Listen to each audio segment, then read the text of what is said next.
Anong English ng bahay? House in lot. Yan na guys, ang dami oh. Ito, ang dami. Ito na kayo. Anong English ng pulis? Para marami yung presyo. Doon tayo kakapit.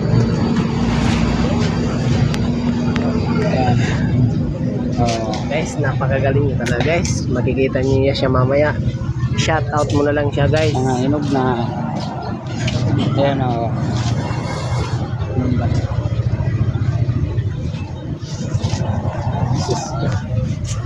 Ayan o. Pa. Anong English ng orasan? Alarm clock. Ano, paduyan-duyan lang muna. Wala pang customer. Guys, napakagaling niyo talaga guys.